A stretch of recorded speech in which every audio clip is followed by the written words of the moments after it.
Good morning mga nanay! Kamusta Nanay Ricky? Kamusta, Inay? Inay ko po! Ano, magastos pa ang iyong Mother's syempre, Day magastos. yesterday? Pero alam mo, nakakapagtaka, ang daming tao sa mall oo, talaga. oo. Grabe, unbelievable. Nag-mall kayo? Yes! And then we tried to go to one mall, tapos I wanted to eat in this restaurant. So I told my daughter to reserve. Fully booked na. So Grabe, sabi ko, no? sige, yung second option ko, fully booked pa rin. Grabe. So we ended up in another mall, and then sabi ko, make a reservation. Buti nakakuha kami ng reservation. Pero Masarap ang naman. Masarap of course, naman. ang dami tao. So, pero happy Mother's Day sa lahat ng mga nanay, sa mga natay, sa mga tanay. Happy Mother's Diba? Day po! Oh, happy Mother's Day to you, Ayan. Ricky. Girl, ikaw, kamusta yung weekend mo? Siyempre, Ano rin ba yung pitaka mo? O ikaw ay medyo. trinit? Well, may pa-allowance ang aking daddy, Nick. Oo. Good morning, daddy. May pa-allowance? Ayan. Para ka namang Hindi. grade school, may yeah. allowance? Kasi sabi ni daddy ko, in his eyes daw, para kung for him Bata. bata pa rin. Oo. So, ayun ang may paampaw siyang Happy Mother's Day. Ah. Pero ganun din, kasi syempre kasama ko yung mga Anak mo, ikaw nagbayad. Syempre. Kasi sila daw yung rason bakit ako nagse-celebrate. Kaya nga, diba? correct, oo. Sabi ko, ako naman yung daughter ko, meron siyang regalo sa akin. So sabi ko sa son ko kay Paolo, Paolo, what's your gift to mommy? Mama, may undying love. That's Diba? it. Ganyan sila. Kasi wala pa naman sila trabaho. O sige na nga, So, okay. ayan. So, maningil tayo kapag... Pero ako, the joke. best gift talaga ay nakapagpahinga ako. Ay, ako din, Pati. Diba? Ang First time sarap! ko. Ang sarap magpahinga. Oo, hindi kasi ako umalis ng Manila ng weekend dahil talagang tinapos ko ang aking taxes. Wow. diba? Wow, very responsible citizen very responsible ka. Kasi huwag niyo po kalimutan kung kayo hindi pa nagpa-file. Hanggang May 15. Hanggang May 15 na Friday na lang. Oo. So gusto kong good morning to my dear accountant friend, Kim Dagongan. Kim, ako si talagang- Mafe. Mafe Taya. Good morning. Good morning sa inyo. Salamat po. At mamaya, di ba, kausap na naman natin si Mon. Si Mona Brea. Ang dami Tungkol na tanong naman sa ngayon. buhay. Ay, nako, ito na naman. Ngayon, alam ko na ngayon yung mga sakit talaga. Sakit. Okay, Oo. so anyway, I hope you all had a wonderful, restful weekend talaga. So, sa mga nagpunta sa mall, sana po ay nag-enjoy kayo, kumain, nag-bonding, or maski na nag-staycation na lang kayo sa bahay. Basta, ang importante, sama-sama. At talagang pinagdiriwan natin ang kahalaga ng isang nanay, ang ilaw ng tahanan. Totoo, di ba? di ba? Pero ang sabi ni Nino? Ka Nelson dati, sila ang haligi ba? Oo, sila ang haligi ng sila yung poste. Sila yung poste daw. Mga tatay. Tingnan niya, pinapanood ko kayo. Oo, kahit di akala ba? niyo wala Very ako. good. Oo. Okay, at sa mga nakikinig po sa amin sa Radyo Agila 1062, samahan nyo kami ni Ricky Girl hanggang alas 10 po ng umaga. At sa mga nanonood po sa amin sa Facebook, sa YouTube, sa kanilang iPhone, sa kanilang cellphone, sa kanilang laptop, at sa kanilang computer, good morning. O, umpisa na natin ang ating unang araw ng pagkakayod na naman. Kayod na naman tayo. First work week ng linggo na ito, May 11. Ito ang ating super panalo news. O ito maganda. Ano tayo ito? Kurot puso. Emosyonal po ang mga netizens matapos po mag-viral ang pag-uusap po ng isang anak na si Nina at ng kanyang adoptive mother o si Nina ay isang ampon na si Nanay Toyang na nakaratay na sa kama. May edad na kasi si Nanay. Mas lalong naantig ang mga puso ng marami sa revelasyon na may Alzheimer's disease na po ang 87-year-old na nanay at hirap na itong maalala ang mga nangyayari sa kanyang buhay. Pero ang usapin po ng pagkakaampon kay Nina ay parang malinaw pa sa kanyang alaala. Eto, panoorin po natin ito. Alam ko na. Ano? Alam ko na naampon ako. Na ano? Ampon.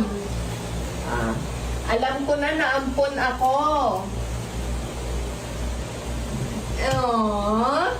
Okay lang. oo. Oo naman, love kita. Maganda nga yun. O bakit maganda? Oo, padala tayo sa atin. Oo, love kita. Oo, I love you. oo, Salamat kasi inalagaan mo ko. oo. Ba't ka umiiyak? Bakit? Mahal na mahal pa rin kita. Okay? Oo. Aalagaan kita. Ako naman mag-aalaga sa'yo. O yan, nakakaiyak, no? Oo. Si Lola Toya, may Alzheimer's na, tapos yun na nga, adoptive mother siya ni Ninya. Bakit parang nanginginig yung mga luha natin wala, tatlo yung ni mga Joy? ganyan, di ba? Ako din eh. Tapos, syempre, it's very heartwarming. Oo. Regardless, di ba, sabi naman nila, hindi dahil kadugo mo, ay kapamilya mo. Minsan nga, yung hindi mo kadugo, yan pa ang mas nagbibigay ng pagmamahal at Tama. nag-aaruga sa'yo. So, ito na, pinatunayan, no, na talagang, inangkin ni Lola Toya ang si Ninya. At ngayon po, panahon na para si Ninya naman ang mag-alaga sa kanyang nanay. O, ikaw, Ricky. Diba? Teka O, lang, kaya mo yan. I cannot beat You yata. cannot beat that. I cannot beat a mother's love. Love, correct. Oo. Ayan. So, pero try natin ha. Bigyan namin kayo ng konting good news na rin. Dahil ito ng Patpi, hindi lang talento, puso rin ng Pilipino ang puhunan. Sa Senado, pinag-uusapan kamakailan ng pagbibigay ng Philippine citizenship kina Benny Boatwright III and Matthew James Ramos. Ayon kay Senator Kiko Pangilinan, ang pagiging Pinoy ay hindi lang sa papel nagkikita, kundi sa paninindigan. Si Boatwright ay dating G-League player na nagkampiyon kasama ang San Miguel Beermen. Basketball. Si Ramos naman, Oo. world-class wrestler. Wrestler pala tayo na proud sa kanyang dugong Pinoy. At kahit mas madali raw ang career path sa Amerika, pinili pa rin niyang lumaban para sa Pilipinas. Kaya naman, ang mensahe ng Senado, may mga Pilipino hindi lang sa dugo, kundi sa puso at pangarap. Ayan, o tinan mo, pinili nila, no, maski na, Oo. bakit nga, no, parang ikaw, maraming mga Pilipino gusto nila, lalo na yung mga atleta, gusto nila angkinin sila ng Estados Unidos, kasi nga, syempre, mas may budget. O pero ito Tama. nga, puso nila, mas yung dugo ng pagka-Pinoy ang, nananalaytay sa kanilang katawan. ayan. O ito naman po, sa mga hilig mag-skating, ayan, speaking of sports, yung mga nagsiskating, meron na kayo mapupuntahan na skateboarding park. Ayan, ito na saan? po, may bagong competition level skate park dito lang sa Saan? kanto, sa Quezon Memorial Circle. O, di ba? Wow! Kumpleto pa yan sa rails, sa stairs, sa bowls, at beginner-friendly areas. Ayan po, perfect para sa mga gustong mag-practice o magpasikat ng tricks. O, tingnan mo yan, skateboarding. Wow! Ang skate park na yan ay may laki na. Ikaw magugulat, gaano kalaki. 3,758 square meters. ang laki na. Oh, di ba? Ang laki. At hindi lang yan, may bago ring 2 full lawn tennis courts na may laking 1,198 square meters. Malay mo, the next Alex Ayala will come from Quezon City, Quezon Memorial Circle. At ayon po sa ating mabutihing mayor, walang iba kundi si Mayor Joy Belmonte, goal nilang bigyan po ang kabataan ng safe at quality space para mag-enjoy at maging active. Di ba sabi nga natin, we keep saying, let's promote sports. Tama. Kasi iwas gulo talaga yan sa Oo. mga kabataan. Hindi sila mapupunta sa masamang barkada, sa masasamang bisyo. Kasi pag may sports, may disiplina ka. Tama. Di ba? Gigising ka na maaga, magte-training. O, di ba? Tingnan nyo yan. No? So, libre yan. No? Tingnan mo. So, take advantage na kasi iilan lang ang mga parks dito sa ating syudad.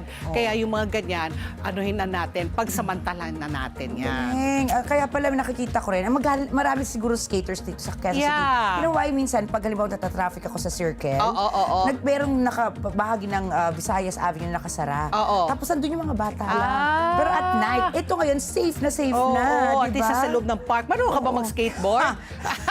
What's the thing, Patty?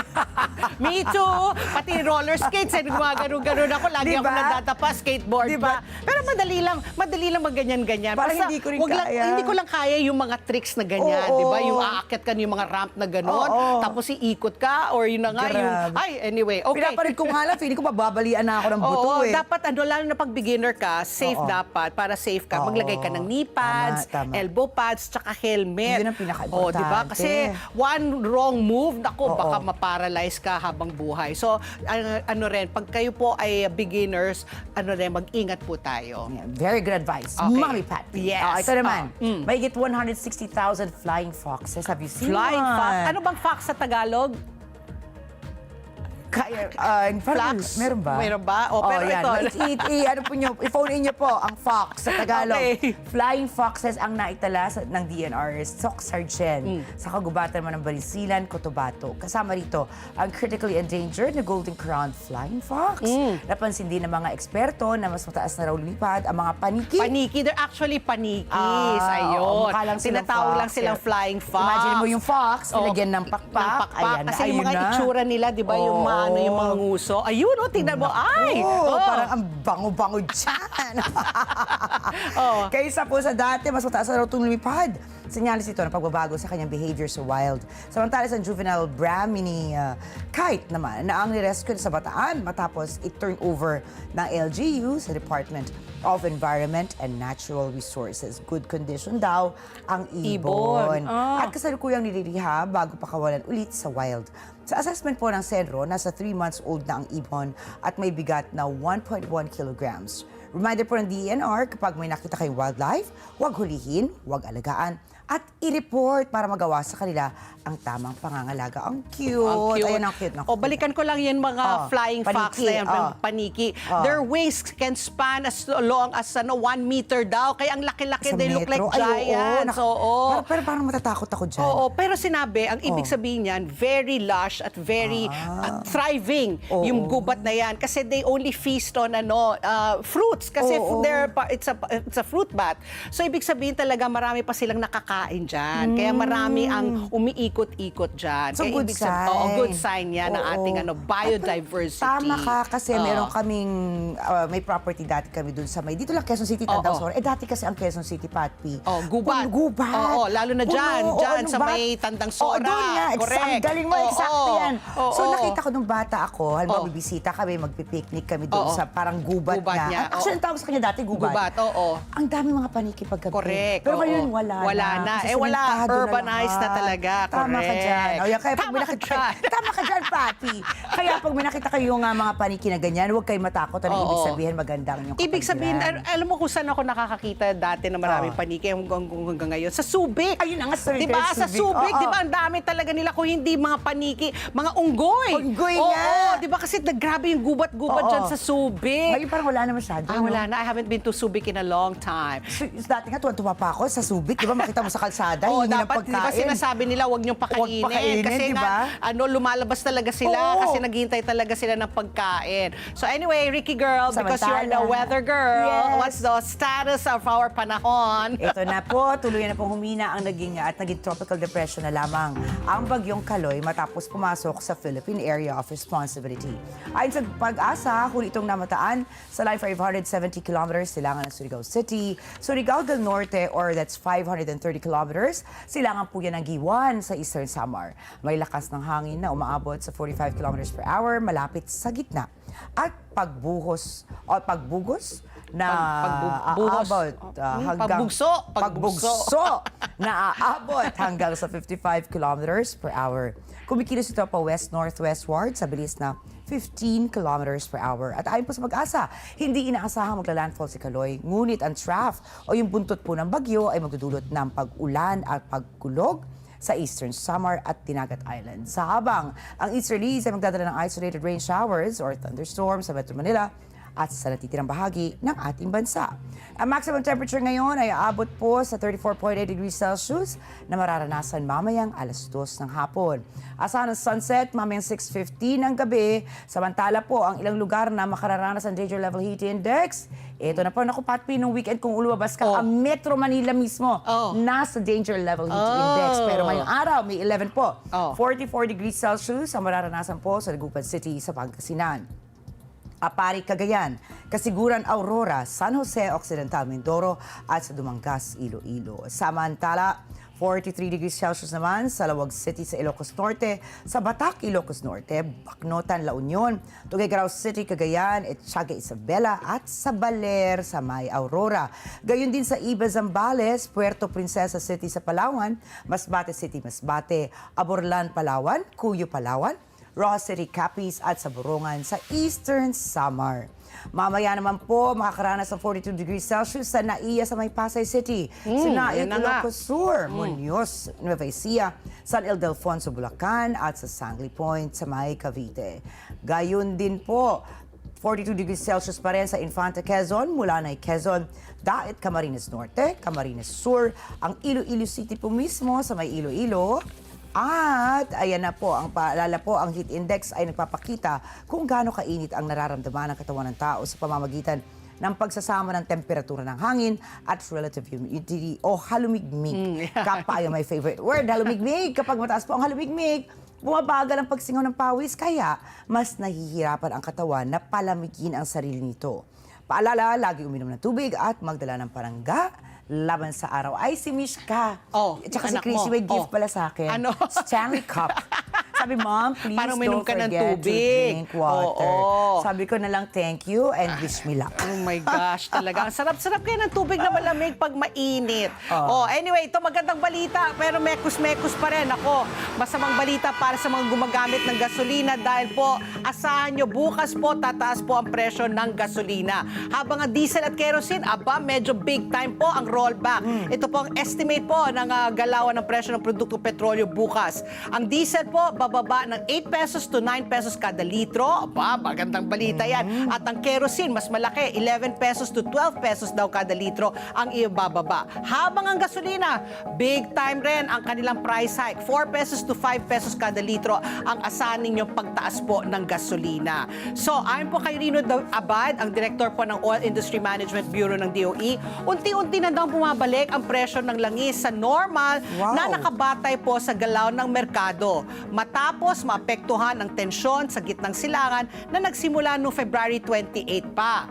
Anya, naglalaro na po ngayon ang presyo ng langis sa higit kumulang $70 per barrel, $70 to $95 per barrel. Napapalapit na sa normal na market-based price na $55 up to $65 per barrel bago ang gulo dyan sa gitnang silangan. So nakikita na natin, no, medyo bumababa na yung trend.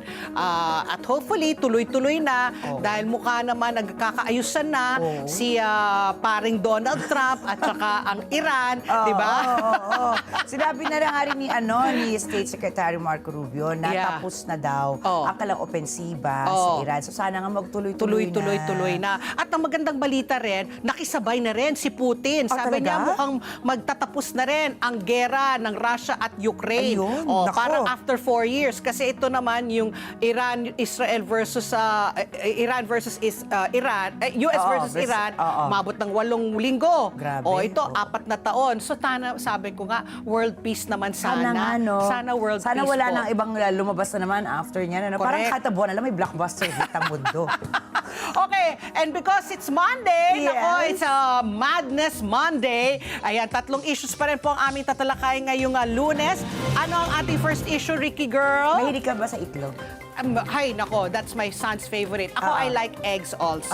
But not as much as my son. My son, we buy, not exaggerating, 2 trays every 2 weeks. Every 2 we go weeks. through 1 tray of, that's 30 pieces of eggs a week. A week, ano? A week. Kasi ito, affected siya. Affected Kasi siya talaga. presyo po ng, pag-uusapan ng presyo ng itlog, may araw na parang tayo ng yung anak ko din. Mahilig But it's sa good in itlog. protein kasi. Yeah, and maganda it's the daw. cheapest form of protein. Oo, at nakakapayat daw yan.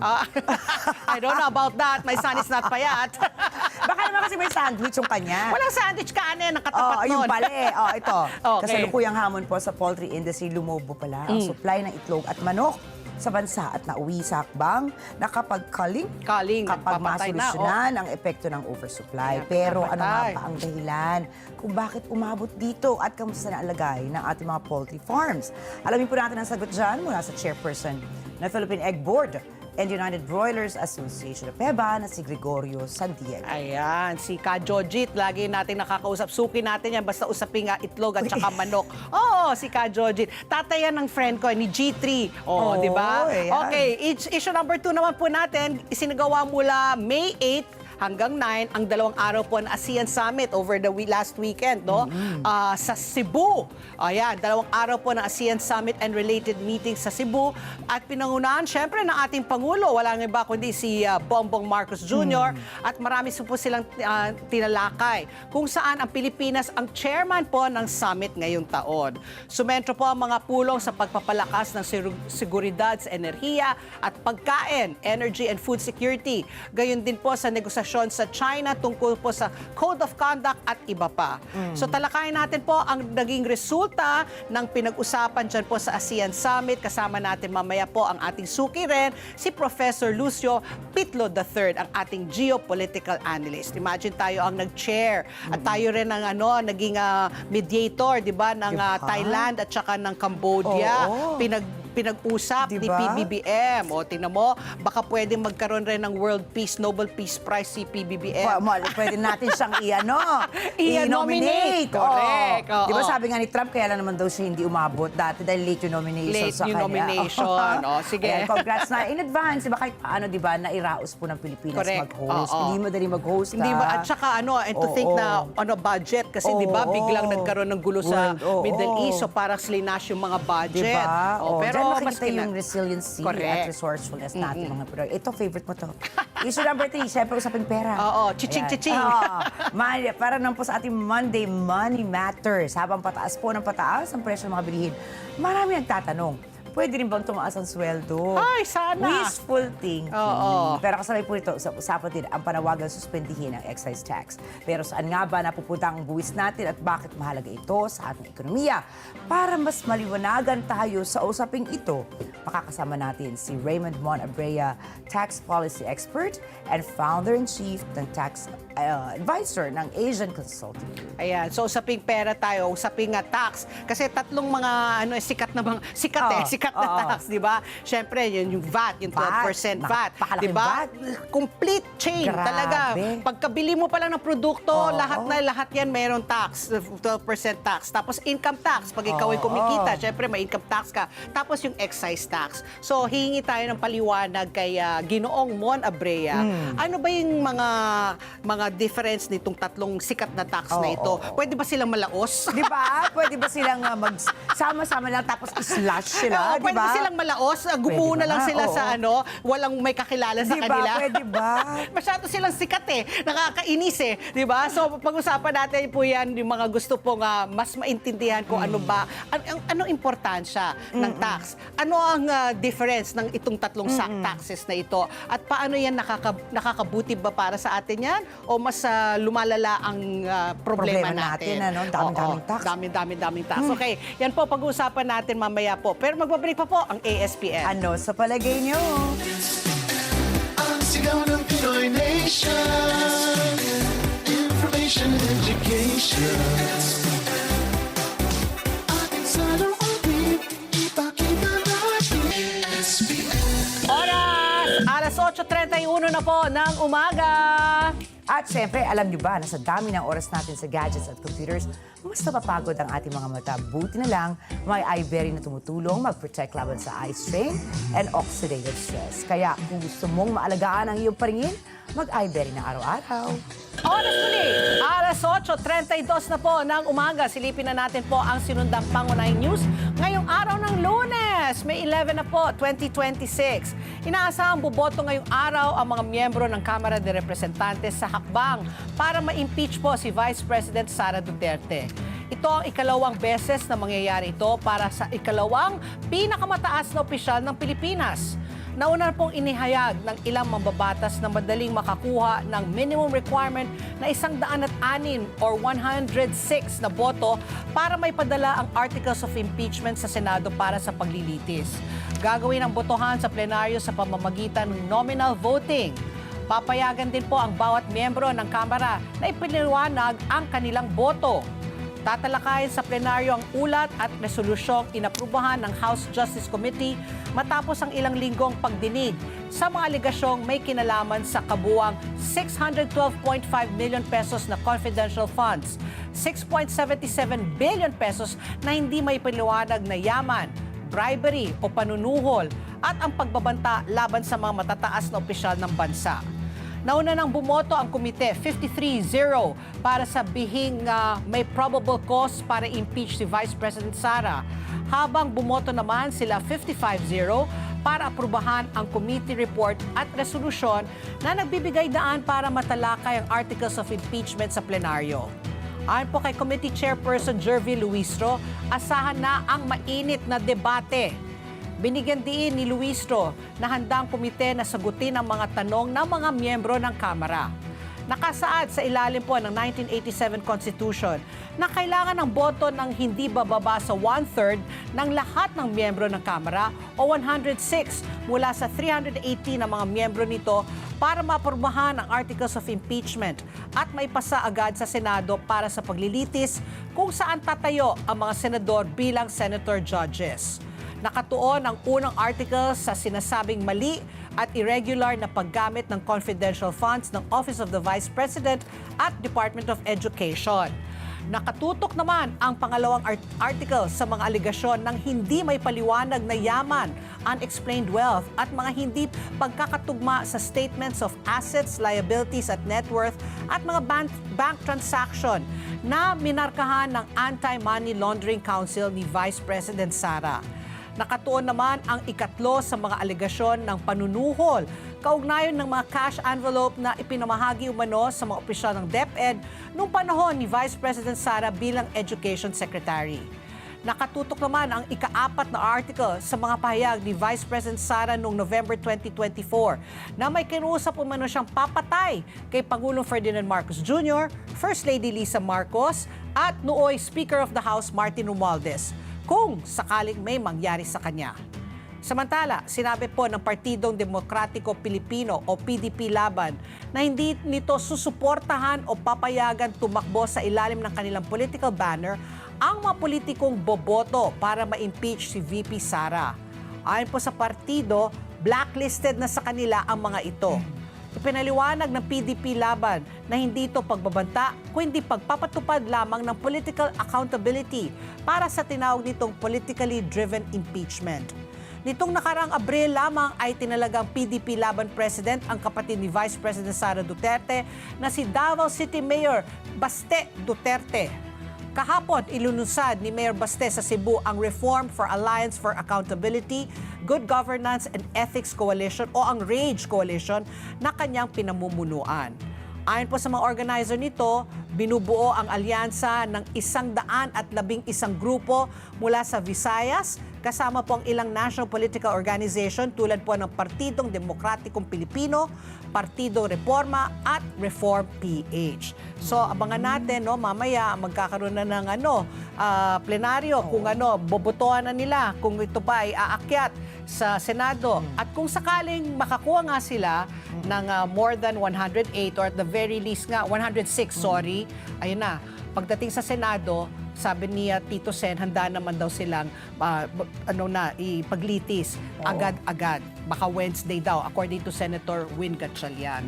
Speaking of Senator Win Gatchalian, ito, sinabi naman po ni Senador Sherwin Gatchalian o Win Gatchalian na pwedeng tipunin ni Senate President Vicente Soto III ang Senado bilang impeachment court sa Miyerkules kapag nakuha ng Kamara de Representantes ang kinakailangang 106 na boto at maipasa ito ang articles of impeachment laban po kay Vice Presidente Sara Duterte sa Senado hanggang bukas. Ayon kay Gatchalian, si Soto na kaagad nang tumayo bilang impeachment court ang Senado. Nasa kapulungan na niya ang diskresyon kung nanaisin nilang gawin ito kaagad o kung may reasonableng batayan pa para ipagpalibre ito. Naniniwala po si Gatchalian na sa kabila ng mandato mula sa konstitusyon, may mga mangyayaring pagtatangka para harangin ang proseso sa pamamagitan ng mga pre-trial motion. Nangyari din anya ito noong ika-19 na Kongreso kung saan at kailan nagmosyon naman si Senator Ronald De La Rosa para sa dismissal ng impeachment complaint bago pa nang makatayo ang Senado bilang impeachment court.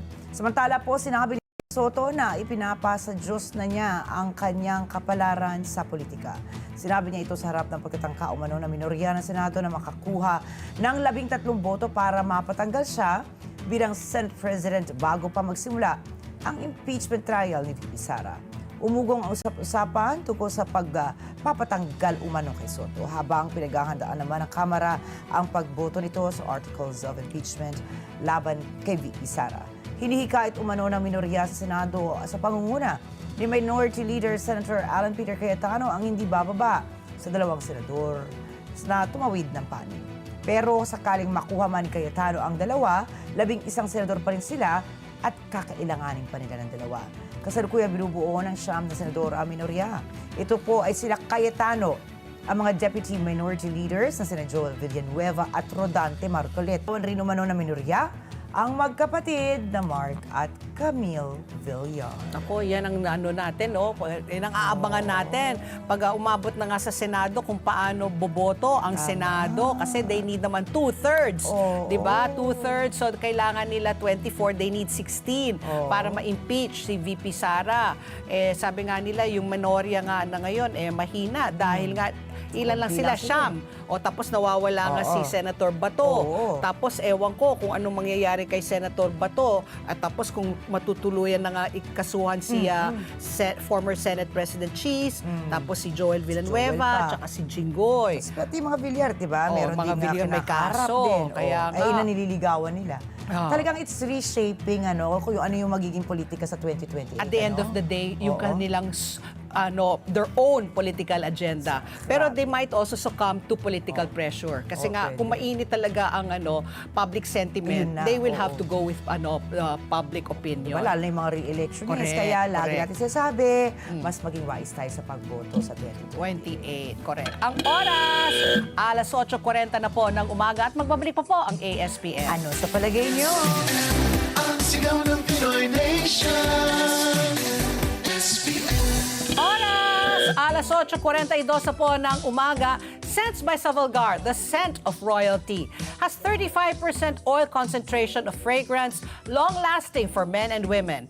Find your signature scent, discover the perfect fragrance for every mood and occasion. Scents by Savalgar, amoy mamahalin sa presyong mamahalin. Wow diba? naman! At ang oras muli, alas 8:42 na po ng umaga. Ito naman, pag-usapan naman natin mula sa mga amoy, puntahan naman natin ang usaping itlog. Kasama na po natin sa linya ang ating suke, si Ka Joji San Diego po, ang chairman po ng Philippine Egg Board Association o PEBA. Magandang umaga po, Ka Joji, at welcome back po sa ASPN. Good morning po, sir. Magandang umaga sa inyo at magandang umaga rin sa mga taga-subaybay nyo. Okay, Ka Joji, ito, napatawag kami dahil may balita po na may oversupply daw ng itlog at may mga pinapatay daw ng mga manok para po hindi masyadong mga anak ng itlog. Ano ba talagang kasalukuyang estado po ng ating mga manok at itlog ngayon sa merkado?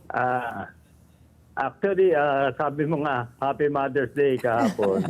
Pero ang mother hen natin malungkot. Mother hen, Kasi oo. napakababa ng presyo na itlog. Oo. Ah, At bakit po, Oo, anong dahilan po nito? Bakit po? Oversupply? Dahil po masyadong marami ba tayong mga oversupply, mother hen? At saka yung demand, hindi din ganun kalakas. Pero ito, indirectly, ito inapektuhan talaga ng importation ng broiler at saka ng pork. Oh. Kasi yung mga nalugi doon sa babuya at saka sa mga broiler production na may kapital pa, lumipat sila sa itlog kasi nga, sabi nga nila, ito walang kalaban na imported. Oo. Ang problema, hindi naman kinontrol ng gobyerno to the point na sobra-sobra yung pumasok sa paitlugan at yung mga huling pumasok, yung mga malalaking kumpanya. Kaya ang kawawa talaga yung small and medium producer. Okay. Yun na nangyayari. So marami po ang nag-shift, yun na nga, no, dahil nga akala nila dahil nga wala pong Walang imported. marami. Walang kalabang imported. Dito tayo.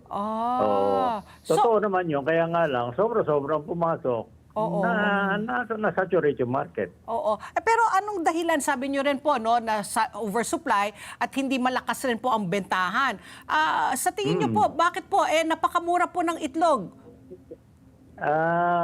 Kung buti ngayon na minomonitor nga namin, bumababa na sa retail. Okay. Pero kahit naman noon pa, meron ding disconnect yung presyo sa farm at saka sa pamilihan. Ganon din naman sa broiler at saka sa baboy. Kasi nga, sabi nga namin, yung pagkalugi namin sa production, hindi naman nakikinabang yung mga consumer kasi nananatiling mataas sa retail yung mga presyo. Ganon din naman yung imported na sinasabi ng gobyerno sa halimbawa sa imported na karne para mamura yung para bumaba ang presyo sa retail. Hindi naman nangyayari yun. Oo nga. Bakit sa tingin nyo ganon? Bakit hindi po bumababa? Ang ngayon, mas nagkaroon sila ng katuwiran kasi nga, pagka kaya ang baba sa farm, ang sinasabi nila, paghahakot sila sa mga farm, pinalayo yung mga production area Kaya multiple kami, sasabihin, laki ng kapital namin sa diesel, ang daming babayan toll, Oo. yung mga ganon. Kaya diyan na-justify yung ano nila. Hindi nga namin alam kung sino ang malaking magtubo ang mga traders o yung mga retailers na ano. Pero ang talagang totoo, ang baba sa farm ng mga presyo. Ay, yung pala. Ngayon, ang alam mo sa Farmgate. pagka yung mga producers na itlog, wala nang magawa, hindi na mabenta, dinadala yan sa Blumentritt. Sa Ito yung Blumentritt. tinatawag na bodega na doon nagdadala ng mga itlog. Oo. Ay napakababa naman ang bili ng ano. Pagka dinala mo sa Blumentritt, babarating ka na doon sa presyo mo. Oo. Pero, oh, hello. hindi ka, Joji, Oo. tatanungin ko lang, ano ba ngayon ang kasalukuyang farmgate price po ng itlog? Ay, ang ano ngayon, ang medium ngayon, wala nang 5 piso. Mga 4.50 na lang. 450, okay. Tapos So, yung large? ang large, mga 6 na piso na lang. Okay. Pero ang So, bentahan? May pagbaba na raw, monitor namin sa news, pero hindi ganun kalaki binababa. Hindi nga daw po masyadong ramdam. Yun yung sinasabi ko, kasi halimbawa sa farm, pagka ikaw dumadami na yung stock mo, natatambakan ka na ng itlog sa farm mo, ang nagiging ano dyan, bibenta mo ng Palugi. ng mura kaysa Oo. sa mabulakan ka, mabulokon ka. Correct. Oo. Yan ang nangyayari. Oo, Ka Joji, Oo. nag-ano nga. Ang problema, yung production cost tumataas, samantalang yung produkto namin bumababa. So, Okay. may mga members kami na nagpapanik na nasa peak production na nung kanilang mga layers, kinakal na nila yung early culling kasi natatakot sila na bababa pa kasi parami pa yung production. Oo, Yun ang ayun na nga po. problema. Nakakalungkot ka, Joji, no, dahil nagtatanong din po ako sa mga mamimili. Sabi ko nga, naku, may oversupply na itlog. Sabi nila, bakit ganun? Hindi naman namin ramdam pa rin. Ganun pa rin yung presyo. Ayun po pala, hindi na rin po natin alam kung saan po sa chain nga nagtataas yung presyo. Ano, kung middleman ba? O yung... kaya hindi kayo po mismo. Kaya, ang nakakasiguro lang kami, lugi na kami sa production. So, halimbawa po, Ka Joji, mas mababa ang benta namin kaysa doon sa production cost. so magkano lang po ang kita po ng ating mga poultry farmers kayo na halimbawa sa bentahan po nga dahil nga lugi po? Wala nang kinikita nga ngayon. Kaya ngayon iba, malaki po ang production, bata pa yung layer nila. Kinakal na nila, binibenta na nila. Nabalitaan nyo yan sa Pangasinan, di ba? Opo, Na may opo. mga farms na nagbebenta na talaga. Kasi wala ka namang nakikita na sa malapit na hinaharap, kikita ka kung manipis na yung kapital mo, hindi mo na kaya magpalugi pa sa mga darating na panahon. So, ibebenta mo ngayon ng maaga para to cut your losses, ika nga. Oo. So, Ka Joji, Yun sa ang tingin niyo nangyayari. po, gaano katagal po itong trend na ito? Sa tingin niyo ba, kasi nasa ano pa lang tayo, Mayo, sa tingin niyo ba ay magpipick up po ang sales? Baka naman po dahil pinapatay niyo na yung mga mother hen, magkakaroon naman tayo ng kakulangan ng itlog o ng manok. Sa tingin niyo ba, pansamantala lang ito? O sa tingin mo, ito na po talaga yung magiging bagong norm? Sa ganito, halimbawa sa broiler, yung production cycle mo, 2 buwan lang Okay. So, kaya nakakabawi yung presyo. Halimbawa, after 2 months, titigil ka muna. Mababawasan yung production. Oo. Ang problema, sa layer, ang production cycle mo, 1 taon nagkalahati. Oh. So, kung ikaw halimbawa ay wala pang 1 taon, pero malakas pa ang production mo, kung nalulugi ka na at nakikita mong palugi ka pa, magbabawas ka na. Magbebenta ka na lang na inahin na manok. Oh. Yun na nangyayari. Oh. Oo. So, Ka Joji, para lang maintindihan ko mas lalo, no? Dalawang klase yung manok, no? Broiler. Ito yung broiler na ito yung kinakain natin. Yung karne, yung binibenta karne sa mga palengke, yung sa karne. pamilihan. Tapos, yung layer, ito yung layer inahin. naman, ito yung itlog ay pinoproduce nito. Although, yung mga matatandang layer, nailuluto din yan. Mas maganit nga lang, pero sa mga probinsya, yan ang mabili. Okay. Oo. Pero ano ba, may kumbaga yung supply and demand ba ng ating mga broiler at saka layer, may disconnect? Or ngayon lang ito medyo nakikita mo yung sa layer kasi sabi mo 1.5 years no bago sila pwede mangitlog. So kung pinapatay na ito ngayon, hindi ho ba baka dumating yung panahon magkaroon naman tayo ng shortage ng itlog? Ang hindi naman kasi maraming yun nga yung pumasok sa itlogan ngayong mga nakaraang panahon, mga malalaking kumpanya So mahaba ang kapital niyan. Ang nangyayari diyan, ang talagang nasa kroso niya yung small and medium. Kasi may cycle naman yung bawat yan. Broiler man yan o itlog. Pagka nalugi, ganyan ang gagawin. Magbabawas ng production, magkakal. So, dadating yung panahon na tataas ulit ang presyo niya kasi mas kukunti na yung production. Ang problema, yung marami doon sa small and medium, hindi naaabot doon sa panahon ng pagbawi. Yeah. Ang matitira dyan, yung malalaking kumpanya. Okay. Kaya gano'n ang talaga nasa kroso niya yun, yung small and medium. Kasi yun alam na may mga cyclical yan may cycle nga yan na pag nalugi, magbabawas ng production para so dadating ka sa punto na makakatataas ulit ang presyo kasi mababawasan yung production. Yung mga malalaking kumpanya, siyempre mahaba ang PC na tinatawag niya, nandun pa din sila sa panahon ng pagbawi. Yung mga maliliit, yun ang threaten na baka hindi na sila umabuti sa panahon ng pagbawi. Oo, ang Pilipino pa naman, ka Joji Patpi, nang hilig sa manok, sabi nga ng daddy ko kahapon, parang titilao ka daw siya kasi gusto ng mga bata, lalo yung mga anak ko, Fried ng chicken. So, iba-iba klase ng chicken. Sasabi niya nung gabi, ayoko na ng chicken ngayon. Pero ito, nagtataka po ako dahil nga po nakakatapos na po nung ASEAN Summit. So, meron po doon na dumating po yung mga kapitbahay natin, halimbawa Vietnam and Thailand, for instance. Stable naman po. Hello.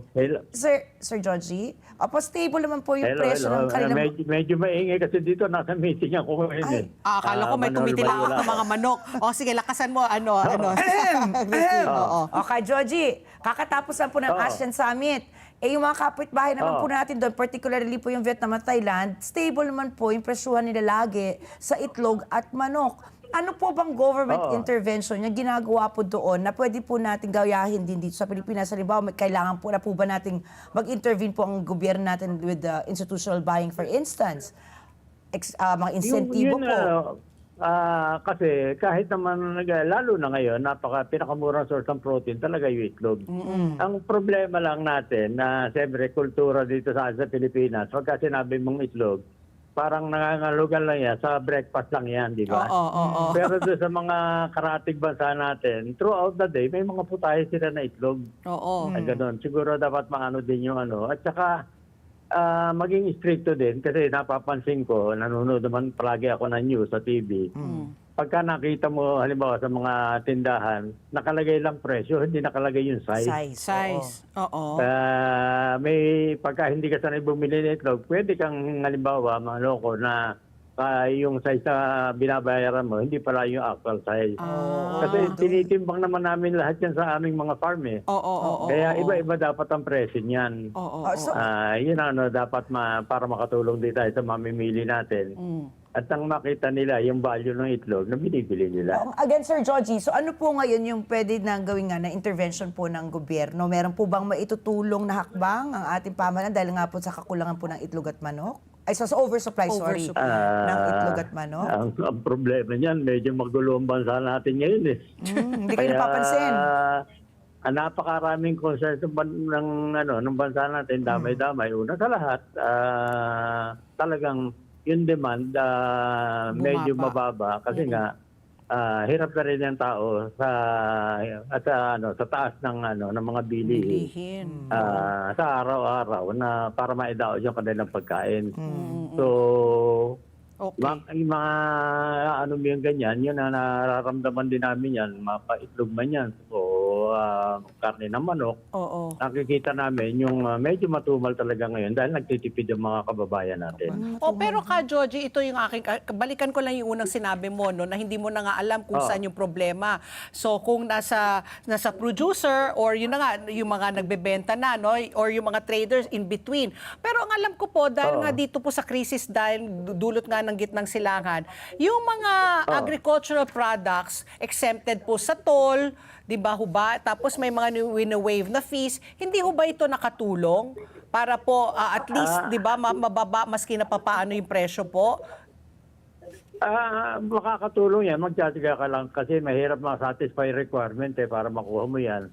At saka hindi naman yung mga farmers mismo ang nagbibiyahe ng kanilang mga itlog at saka yung mga feed na papunta sa mga farm. Oo. So, kung ikaw mismo ang nagbibiyahe niyan, makikinabang ka talaga kasi mababawasan yung gastos mo. Oo. Pero siyempre, pagka halimbawa may sa mga trackers yan, hindi naman maibibigay sa iyo lahat yung na-diskwento mo sa mga toll, yung mga ganon. Oo. Pero So, yun na, ngayon, palayo yung mga farms dahil nga pinapaalis na sa mga lugar dito sa Metro Manila. Kaya Malapit. Oo. multiple whammy ang inaabot ng mga farms. Oo. Mahal yung feed dahil malayo yung biyahe, may mga toll, mahal ang diesel. Correct. Ngayon, pagka bibili din naman yung mga produkto namin, ganun din ang inaano ng mga trader na pag malayo ang farm mo, mababa dapat ang presyo mo dahil malaki gastos sa pagkuha namin. Oh, Kaya pero sasabihin sa'yo. kanina binalita na namin bukas po, medyo malaki-laki po ang ibababa po ng presyo po ng diesel. Ang diesel. Opo. oo. So, pag bumalik po tayo sa pre-Middle East crisis, sa tingin nyo ba babalik rin po yung yung appetite po ng mga Pilipino para bumili ulit ng itlog? Sigurado naman yan, mababa yung presyo. Kaya lang, yan ba kaya ng budget halimbawa ng isang tahanan sa pang-araw-araw. Yung anong yan, hindi naman kasi diesel lang ang problema. Yung halimbawa, yung feed, yung mga ingredients yan, may imported. Ayun. Pagkatapos namamahal yung mais kasi maharang fertilizer. Oo. So, hindi automatic na bababa yung ano na yan, para maano yung So, baka magkaroon pa So, ng... Oo. Go ahead po. Oo. Teka. Kailangan nyo na umalis? Tinatawag ko doon sa mga ka-meeting ko na Sige po. Sige po, Ka Joji. Pero sana sa mga susunod na araw, makapagpa-unlock din ako ng panahon sa inyo. Sige po, salamat sige po, Ka Mabigyan Joji. natin ng matagalan. Sige po. Maraming salamat, Ka Joji. At sana nga po ay... Maraming salamat. Oo. Maraming salamat din sa pagkakataon binigay niyo sa akin. Okay you po, po, yan sir. po si Ka Joji San Diego po, ang chairman po ng PEBA. Kasi nga, oversupply. Pero sana nga, pag bumalik na yung Presyo ng normal langis. presyo ng langis sa dati, tapos yun na nga, yung mga gastusin, bumaba, magkaroon na ng budget si Mrs. para makabili ulit ng itlog. Di ba? Oras, alas 8:58 na po ng umaga. Tuloy-tuloy pa rin ang ating pagbabalita. Maglalabas ang Philippine National Police ngayong araw ng subpoena laban po kay dating Philippine National Police Chief at ngayong Senator Ronald Bato de la Rosa. Kaugnay ng kanyang umanong koneksyon at kaalaman sa mga nangyaring extrajudicial killing nung siya po ang Davao City Police Chief at Davao Regional Police Office Director. Ayon po kay Interior and Local Government Secretary John Vic Remulla, inutusan niya si PNP Chief Police General Jose Melencio Nartates Jr. na imobilisa ang Criminal Investigation and Detection Group o CIDG, PNP Legal Services at ang Directorate for Investigation and Detection Management para sa investigasyon at paglalabas ng subpoena laban kay Senator Bato de la Rosa. Nilinaw po ni Secretary John Vic Remulla na hindi arrest warrant ang subpoena.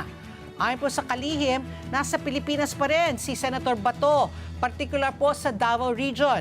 Naalerto na anya ang Davao at Region 11 Police sa posibilidad na mailabas ang subpoena. Tinitiyak po ni Secretary John Vic Remulla na tatatruhin ng may paggalang si Senator Bato de la Rosa. Hindi anya ito poposasan. Nilinaw rin po ni Secretary Remulla na walang Interpol Red Notice ang DILG para sa senador. Ang tanong, magpapakita ba si Senator Bato? Nasa Davao. Alam mo natin, baluarte niya yan. Diba? Kinausap daw ni Senator John Vic ang regional police doon, Region 11. Ibibigay kaya nila? Hindi lang, I'm sure hindi alam nila kung feeling ko Siyempre naman, alam na kung nasaan si Senator Bato. Si Senator Bato, how can you hide, no? Oo. Ilang buwan na, November pa, December, January, February, March, April, May. Anim na sa bagay. Si Atong Ang hanggang ngayon, hindi pa rin nakahanap. Di ba laging muntik na! Muntik na! Si Zaldico isang nga araw kaming, yung Zaldico, diba? may excuse kasi abroad. Abroad, Pero ito, Nandito lang. si Atong Ang, muntik na, one day late. Eh, dapat hindi ka na lang nag-press release kung So, one day late. nahuli versus nahuli. Nahuli. Yun na nga. Ricky Girl. Samantala naman po, naniniwala ang legal counsel ng mga biktima ng war on drugs ng Administrasyon Duterte na ang pagbibitiw na Nicholas Kaufman at Dove Jacobs bilang mga lead defense lawyers ni dating Pangulong Rodrigo Duterte ay taktika lamang para mabalam ang crimes against humanity case nito sa International Criminal Court.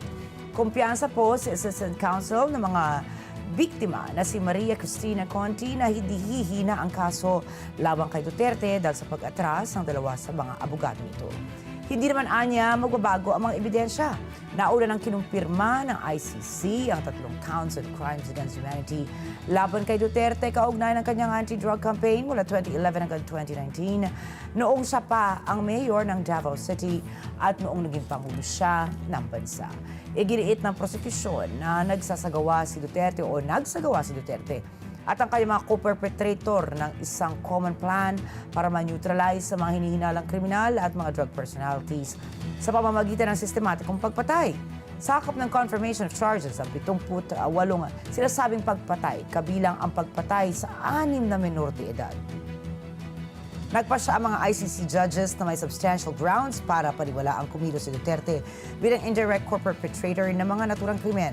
Ay kay Conti, inaasahan nilang magiging mas pigil sa publiko ang mga bagong legal team ni Duterte. Samantala, sinabi naman ni Kaufman na ang anak ni Duterte na si Veronica at ang common law wife nito na si Hanilet Avancena ang pumili ng kanyang kapalit. Si Veronica, o mas kilala bilang Kitty, umano ang nagsabi sa kanya na pumili na sila ng kanyang ina ng bagong counsel at inabisuhan silang magbitiw. Tiniyak niya ni Kitty na nagkasundo na sila at ang bagong counsel ukol naman sa terms of engagement. Ayon kay Kaufman, matapos niyang makumpirma ito sa napapalit sa kanya, humingi po na siya ng permiso mula sa dating Pangulo para sa kanyang pagbibitiw bilang lead counsel. Hindi pa isinasa publiko ng kampo ni Duterte ang pagpakakakinlanlan ng bagong abogado nito. Ako, nagulat ako dyan di ba? Kasi Oo, nga, diba? mag-uumpisa na yung trial tapos magpalit ka ng abogado. Although sabi naman ni Attorney Kaufman, yung kanyang initial usapan daw with the Dutertes, 1 year daw ang kanyang term of engagement. Pero I don't know, sabi nga nila, taktika, pero sino kaya ang papalit? Abangan na naman natin. At ang oras, alas 9:03 na po ng umaga. At ang oras na ito hatid sa inyo ng Salem Bed, bringing comfort to Filipino homes for over 50 durable years. Salem Bed, ang hari ng tibay. At ang oras muli, alas 9:03 na po ng umaga sa aming pagbabalik. Makakausap po natin si Professor Lucio Pitlo III, ang ating geopolitical analyst. Pag-usapan natin yung nangyaring ASEAN Summit itong nakaraang week sa Cebu sa pagbabalik po ng ASPN. Ano sa palagay niyo?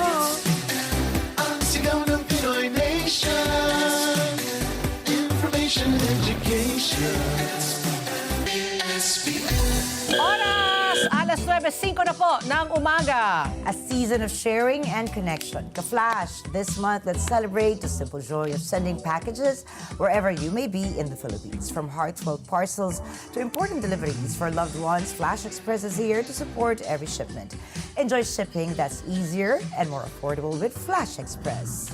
At ang oras muli, alas 9:06 na po ng umaga at kasama na po natin via Zoom ang ating suking geopolitical analyst. Walang iba kung yung napakagaling na si Professor Lucio Pitlo III. Magandang umaga po, Prof.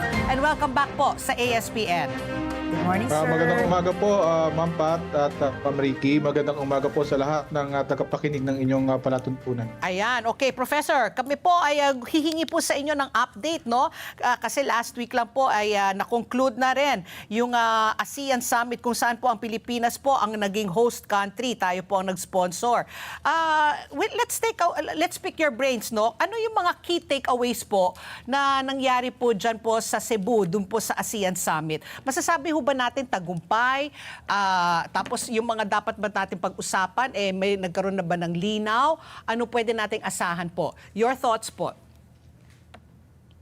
Well, itong nakaraan na ASEAN Summit, no, so na tayo ang host dito sa Cebu. So marami namang tayong bagay na napag-usapan.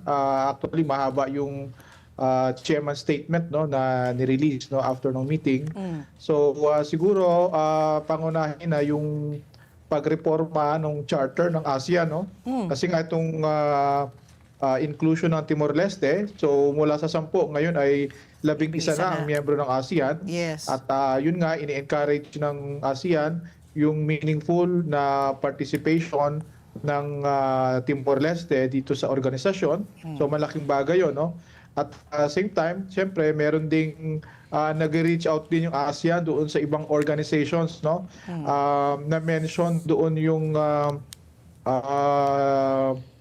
yung potential na partnership with Papua New Guinea, tapos yung ongoing na negotiation for an FTA, free trade agreement with Canada, Oh. na syempre yan na inaayos din natin bilang chair, no? Kasi meron din tayong inaayos na bilateral, no, between us and Canada na FTA or Oo. free trade agreement. Oo. Tapos doon sa maraming na pag-usapan dito sa nakaraang ASEAN, at syempre isama na natin dito siguro yung concern dito sa nangyari sa Middle East. Yeah.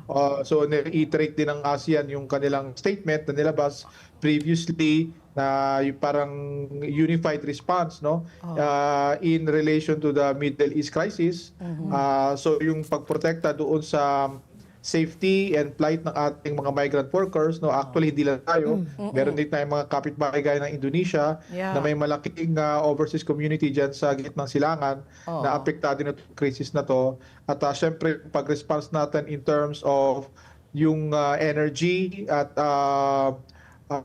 yung disruption pagdating dito sa economic supply chains. Yeah. So nabanggit yung kahalagahan itong parang fuel sharing agreement, yung mga emergency measures, no, para effectively maka-response tong ASEAN dito sa global crisis na ito. Okay. Sir, Very comprehensive. Very good, ano? So, bukod po sa pagiging pinag-usapan po namin ni Patpi kanina, hindi madali maging chairperson po ng ganito kalaki pong summit, ano? Lalo na, ang dami pong bangayan ngayon sa politika, geopolitical-wise. Ano po ba po yung, kumbaga, magiging advantahe po sa ating sa Pilipinas na naging chairperson po tayo? Bukod po sa, as you said now, pagiging chairperson po natin sa Maritime Center na itatayo po. Meron po ba tayo nakikitang long-term and short-term advantages na naibigay po ng ating pamumuno ngayon ng ASEAN Summit? Tama yun, no? Malaking hamon. Siyempre, may pagkakataon din tayo na tayo ang chair, no? Para siguro iusad yung mga priorities natin. Bago pumutok itong crisis dito sa gitnang silangan, no, na naging global, apektado lahat, kasama ang ASEAN, na kumbaga nilatag na natin, no, na isa sa gusto nating matapos, makonclude sa ating chairmanship, no, itong COC, no, itong Code of Conduct dito sa South China Sea. Kasi ang ating tingin, malaking ambag ito para panatag itong South China Sea, maiwasan yung conflict dyan sa rehiyon na yan, sa katubigan, at syempre yung mga untoward incidents ay mabawasan o maiwasan, no. So yun nga, nung sumabog itong giyera sa pagitan ng US, Israel at ng Iran, no? Syempre naapektuhan din yung pace, no, ng negotiation. Kasi ang naging priority natin at ng maraming bansa dito sa ASEAN at yung energy security natin, yung ating food security, at syempre yung safety ng ating migrant workers doon sa gitnang silangan. So pagkakataon na itong tayo bilang chair, i-reiterate natin na although meron tayong crisis na kinakaharap, kailangan nating mag-cooperate para ma-address yung repercussions ng crisis na yun sa ating energy at economic security. Dapat hindi rin tayo nalilihis at hindi natin na isasantabi, no, yung kahalagahan ng pag-conclude ng COC. So kumbaga, wini-welcome natin yung efforts at yung interest, no, ng mga parties dito sa ASEAN at ng China na i-conclude itong agreement na to as soon as possible para makakontribute, no, kasi marami na tayong global flashpoints, no, from Ukraine to Gaza to ditong sa Iran, o wag na sana nating dagdagan, at dito sa ating rehiyon makatulong tayo na kumbaga ma-promote yung peace. Kasi dito sa ating neighborhood, no, meron ng conflict dito sa Myanmar. Correct. Meron ng border conflict sa pagitan ng Thailand at Cambodia at Cambodia. Thailand. No, so itong South China Sea maaring hindi if poor rates will not prevail, no, marami na naging untoward incidents, no, so malaking contribution nitong COC para kumbaga ma-pacify, no, ma-manage natin itong mga insidente dito sa katubigang ito. Oo. So ano, Professor Noy, isa dito sa mga binabasa ko sa research po namin, yung magandang push, no, na Petroleum Security Agreement para po magkaroon po ng mutual support among member states during supply shortages, na i-connect yung ASEAN Power Grid, aims to interconnect electricity networks. Parang unbelievable. Ano ito? Submarine cable? Mag-share na ba tayo ng power supply? Tayo, dito sa Pilipinas, napakataas po ang kuryente po dito sa ating bansa. Kung sakali po ito ay mangyari, nakikita niyo ba mag-stabilize po ang presyo ng kuryente at talagang meron po talaga tayong sharing within the ASEAN nations? Interconnectivity? Tama po, no? Malaking contribution kung mai-implement yan at mapapabilis, no, yung implementation yan. Yung pag-uusap po, pagdating dito sa petroleum sharing, matagal na po yan, no? Kung di ako nagkakamali, meron tayong ASEAN Petroleum Sharing Agreement mga 1980s pa, no? Okay. Pero yung implementasyon, doon tayo nagkakaroon ng problema. Correct. May mga delays doon sa bahagi na yon. Kasi po, tingnan natin din yung mga ekonomiya ng mga kapitbahay natin sa ASEAN na nagpo-produce, no? Itong Indonesia, Malaysia, Brunei, yan po ay nagpo-produce ng gas and oil, no? Tayo meron din, Yes. pero hindi sumasapat, no? Pero doon nga sa pagyabong ng kanilang ekonomiya, yung demand, no, na outstrip na yung supply. At syempre yung refining capacity, that's another thing, no? So kasi minsan may kaya mong makakuha ng langis o gas doon sa iyong territory o doon sa katubigan mo offshore, pero yung capacity to refine them para magamit sila sa komersyo, sa transportasyon, yun, may kakulangan din sa bahagi na yun. Kaya yung karamihan ng ating kapitbahay na nakakapag-produce, minsan nag-i-import din sila. At syempre, pag mayroong pandaigdigang krisis po, tama po, no? Kung mayroong global crisis, ang priority ng kada individual na bansa ay yung kanyang national interest. Kaya understandable na minsan pagdating sa crisis, global crisis, na medyo pahirap pa, no, na magbahagi ng, kasi hindi natin alam kung gaano katagal ito magiging crisis na to, no? 60, parang umabot na ng 60 days, no? Yung conflict, no? At hindi pa natin 10 weeks na nakikita yung dulo, no? Kaya yung iba nag-iimbak pa rin, pinapanatili nila yung supply nila. Yung pamahalaan natin nagsabi na hanggang June 30 yung supply natin. Patuloy tayo nangangalap ng panibagong mga sources ng fuel, whether crude na i-refine natin or yung ready na, no, diesel o gasoline, no? LNG, Yung petroleum sharing agreement, malaking bagay yan. Emergency measures nga, no, pagdating sa mga crisis, no? Pero syempre may delicate din kasi na balanse, no? Kasi understandable nga yung sa mga gobyerno na member countries ng ASEAN na i-prioritize yung kanilang protect self-interest, correct. Yung sa grid naman po, medyo may mga positive development na dyan, no? Halimbawa, ito pong Laos, no? Kasi surplus producer yan ng hydroelectricity, no? Meron na mga transmission line na kumbaga ay nagko-connecta dito sa Laos para makapag-export sila ng kanilang surplus na energy sa mga kapitbahay gaya ng Thailand, Vietnam. Kung di ako nakakamali, nakadikit din yung kanilang transmission line all the way to Malaysia and Singapore, no? So yan po siguro isa sa backbone ng power grid, no? Dahil ang Pilipinas po ay parang archipelago tayo, no? Yeah. So kailangan natin ng submarine na infrastructure Yun na nga, para submarine i-connecta, cable. no? Correct. Kung yung surplus na langis o kuryente dito manggagaling halimbawa sa Kalimantan o sa Sabah o sa Sarawak, kasi nagpo-produce po yan ng oil and gas, no?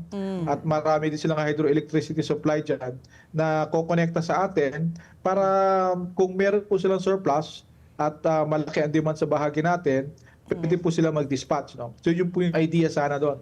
Pero yung investment po sa submarine infrastructure, hindi po biro at it will take time. Yeah. Oo. So baka mahal tapos na yung submarine crisis, eh. wala pa tayong submarine. Again, will we see it in our lifetime? Buhay pa kaya talaga tayo? Diba? But, Oo. Professor, syempre, that's very interesting po, no? This emergency oil framework, oil sharing framework na nabuo nga po or pinag-usapan. But I read somewhere also that the President of the Philippines, ang ating Pangulong po si PBBM, sinabi niya, kahit po pala sinabi niyo kanina matagal na pong in place ito, we have never done it before. So curious lang po kami ngayon, how would it actually work? Bukod po sa halimbawa, since realistically, wala pa po tayong infrastructure that we need. Siguro po yung decision making lang because we know that the ASEAN decisions are consensus. So who gets what first? Halimbawa, sino pong unang makikinabang sa tulong? Halimbawa, kung tuloy-tuloy po itong krisis sa langis, and given the realistic situation and conditions na wala pa po tayong infrastructure. How does it work po ba? Kasi kung ang presidente po natin mismo ay medyo maraming katanungan dito, sa inyo pong pananaw naman, paano po magiging talagang realistic ito para sa atin sa Pilipinas? Ma'am, yung tanong niyo po tungkol sa consensus ba? Halimbawa po, Pakiulit mo na lang. this emergency oil sharing framework, di po ba? Meron po na pag-usapan tayo dyan. But since this has never been done before, as per our President himself, paano po yung mechanics nito given that we are realistically not infrastructurally prepared for it? Halimbawa po ngayon, totoong oil crisis na. Hindi na lang sa papel yan eh. Ito na yung actual eh. So who gets what first? Sino po magdedesisyon kung sino yung tulong? Siyempre, survival of the fittest po tayo ngayon. So can you walk us through this framework po? Kasi ito pinaka-mainit na usapin po bukod sa West Philippine Sea. Sure. Siguro po, dahil yung infrastructure is a concern pa, no? Kasi yung submarine infrastructure, it will take time at costly.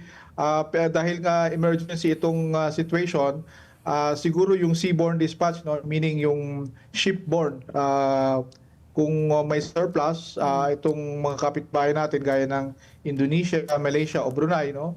Na nagpo-produce ng oil and gas na maaring sobra doon sa kanilang domestic needs, no, for the time being, paari siguro nila yung i-dispatch, no.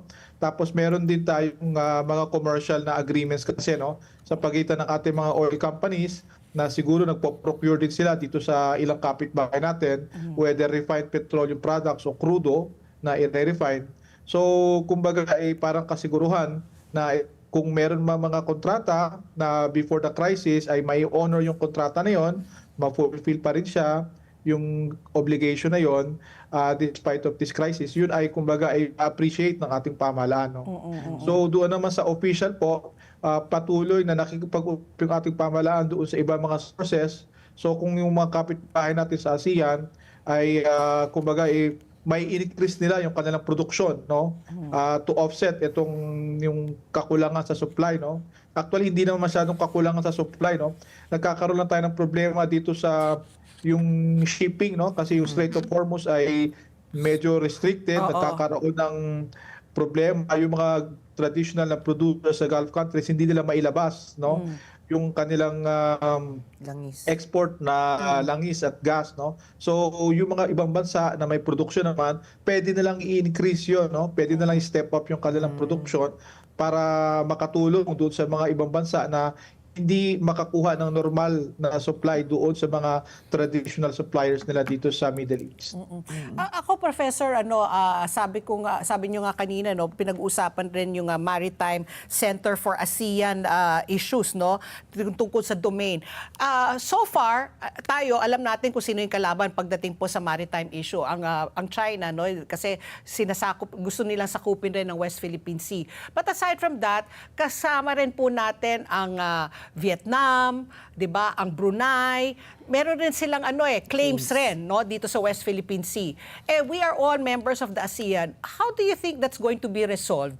Kung yung mga kapitbahay, magkakasama tayo, meron rin po tayong mga overlapping claims pagdating po sa West Philippine Sea. Are we kumbaga, do we stand together? Isa lang ang kalaban?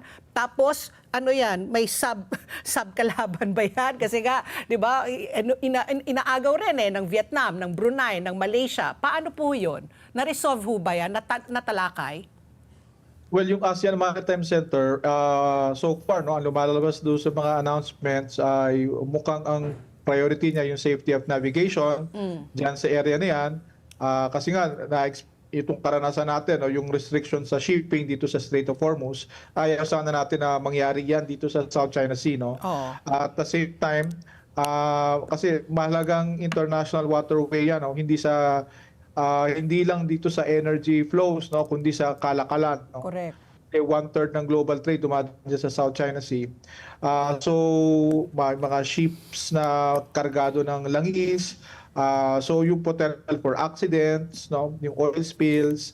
At the same time, yung mga non-traditional maritime security threats, no, gaya ng piracy, seaborne transnational crimes, disaster response, no, in times of bad weather, no. Yeah. So yan naman ay mga areas na hindi masyadong politically sensitive at kumbaga ay maaring magkaroon ng cooperation diyan, yung information sharing, no.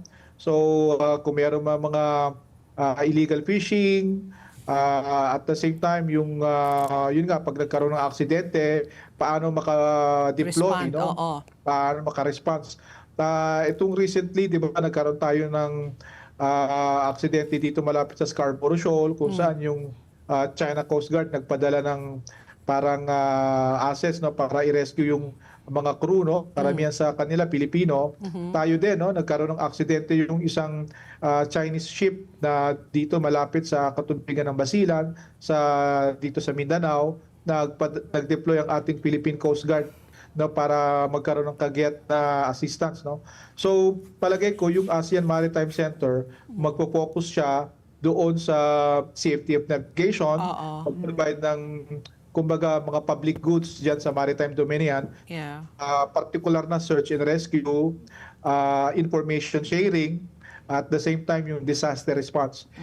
Kasi mas kumbaga low-hanging klaro. fruit yan, mas madali siyang ma-implement kasi hindi siya masyadong politically contentious. Kasi kung mag-start tayo sa malalaking yung mga sovereign rights issues, gaya ng nabanggit nyo, even within ASEAN, meron din tayong competing claims with our fellow members.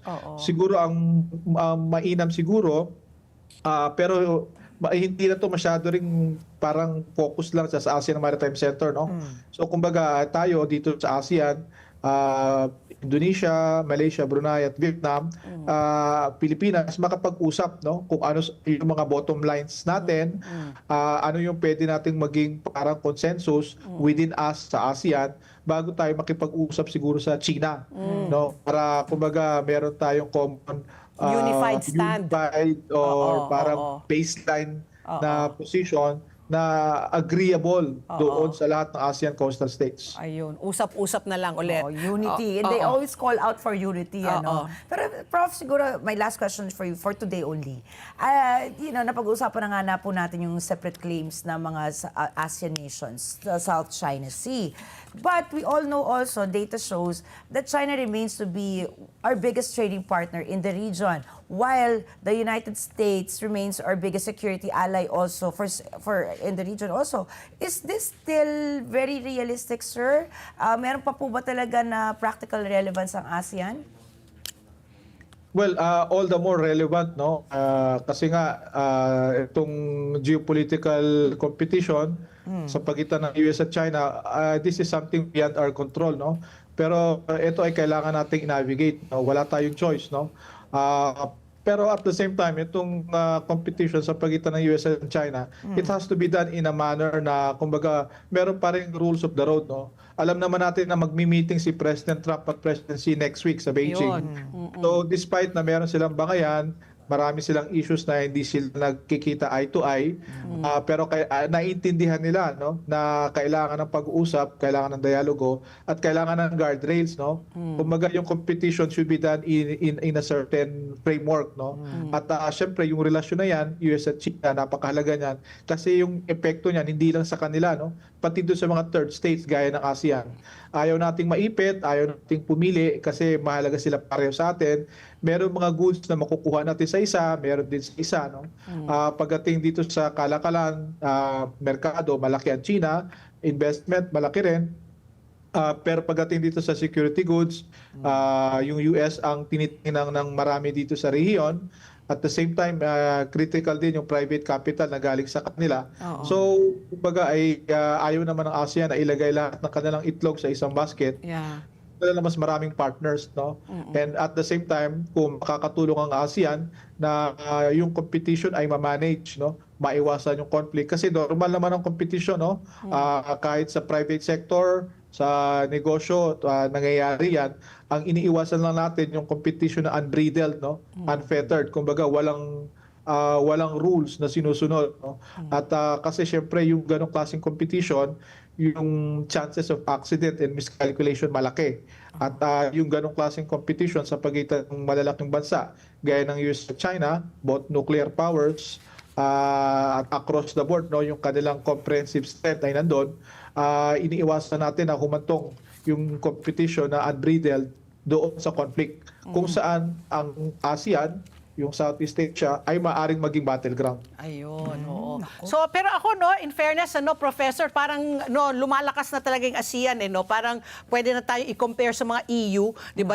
European Union, Oo nagkakaisa, naman, di ba? oo. Tapos yung pinakamagandang balita, baka pwede magkaroon ng Nobel Peace Prize ang ating Pangulo na pagbati niya ang Thailand at napag-usap, no? Napag-usap naman, Oo, oo. napag-usap ang Oo. Thailand at Cambodia. And the mere Oo, fact oo. na pareho silang dumating, Di ba? nagharap, Oo. di ba? Magandang rin yon, magandang senyales Nobel po. Peace Prize. Di ba? Correct, Professor? Tama po, no, na yung ekonomiya ng ASEAN, no, as a block, no, as a region, Oo. isa na sa pinakamalaki, no, sa buong mundo. Yeah, recognized At na. despite ng geopolitical headwinds, ang growth ng ASEAN last year ay around 4.9. No? This year, ang projection is 4.6%. Oh. So, yan po ay positibong numero, no? Kasi ang dami na nating global crisis, Yeah. kaka-recover sa COVID-19 pandemic, and then Oo. ito, meron tayong global oil crunch, no? Yeah. At yung impact niya sa inflation. So despite of that, positibo yung numero natin. At syempre yung pangangalap ng mga trade partners ng ASEAN individually, no, among members at saka ASEAN as a whole. Nabanggit natin kanina yung ASEAN-Canada FTA. Yan. Yung negotiations na yan, sana matuloy yan. Oo. Kasi kumbaga magda-diversify tayo ng partners, no? Kumbaga ayaw din kasi natin na masyado tayong tali sa isang malaking Correct. merkado Oo. o sa isang bansa pagdating sa source ng capital. Trade. Yeah. Nais natin na mas marami sana, no? Oo. Para kumbaga wala tayong overexposure sa isang major partner at kasi given yung weaponization ng interdependencies, no? Pag sumama ang relasyon, maaring maapektuhan yung market access mo, Oo. yung investment na papasok sa iyo. Kung mas marami kang partners, may iwasan natin yung ganong Correct. risk. Problema, risk. Oo. So, Oo. Like the Yun President po ay always ginagawa says. naman natin. Oo, like the President always says, 'di ba? Friend to all, enemy to none, 'di ba? Dapat talaga Diplomatiko ganun, talaga, diplomatic no? talaga. Oo. Maraming salamat po, Professor Pitlo, at sa susunod ulit, no? Magandang balita ito, at least medyo some good news despite all the bad news surrounding us. Maraming salamat po, Thank you, Professor. sir. Maraming salamat din po. Mabuhay po kayo at inyong programa. Mabuhay rin po. Yan po si Professor Lucio Pitlo III, ang ating geopolitical analyst. At ang oras muli, alas 9:31 na po ng umaga. Tuloy-tuloy pa rin ang ating balita. Kanina, inano ko na ito. Nagbigay na ako ng sneak preview. Sa ating world news, sinabi po ni Russian President Vladimir Putin na patapos na daw ang digmaan sa pagitan po ng Russia at Ukraine matapos ang mahigit 4 na taon. Can you believe that? Sinabi rin po ni Putin na bukas siya sa talakayan tungkol sa mga bagong kaayusan sa seguridad ng Europa. Noong Biyernes, sinabi po ni President Donald Trump na umaasa siyang ang pansamantalang tigil putukan sa pagitan po ng Russia at Ukraine ay lalampas sa napagkasundo ang 3 araw. Mula nang magsimula ang ikalawang termino ni Trump, nakipagpulong na siya ng personal kay Putin at Volodymyr Zelensky. Isinusulong ng kanyang administrasyon ang pagwawakas sa digmaan, pero hanggang ngayon ay wala pa ring resulta. Naging magulo rin ang kanyang relasyon kay Zelensky. Naku, sana nga si Donald Trump, di ba? Dapat ayusin mo rin yung sarili mong bakuran bago ka mag-ayos ng kabila. Oo, Ikaw diba? rin, di ba? What did you say Ayusin before? mo. It's the kettle calling. The pot black. Yun. Okay, Ricky Samantala girl. naman po, sinibak na sa pwesto at dinisarmahan ang isang pulis na nakita sa isang nag-viral na video na nanakit sa kanyang kinakasama babae sa loob ng kailang bahay sa Malolos, Bulacan. Kinumpirma ni Malolos City Police Chief Lieutenant Colonel Romela Geneblazo na tauhan nila ang naturang pulis. Nagsimula umano ang insidente sa pagtatalo hanggang sa humantong sa pananakit. Ayon sa Malolos City Police, kaagad na inalis sa pwesto ang naturang pulis at pansamantalang nakahold sa istasyon. Kinumpiska na rin ang kanyang service firearm at PNP ID. Mariing kinundina ng pulisya ang anumang uri ng karahasan, kabilang narito ang pang-aabuso sa kababaihan. Tinitiyak po ng pulisya na magiging transparent sila sa kasong ito.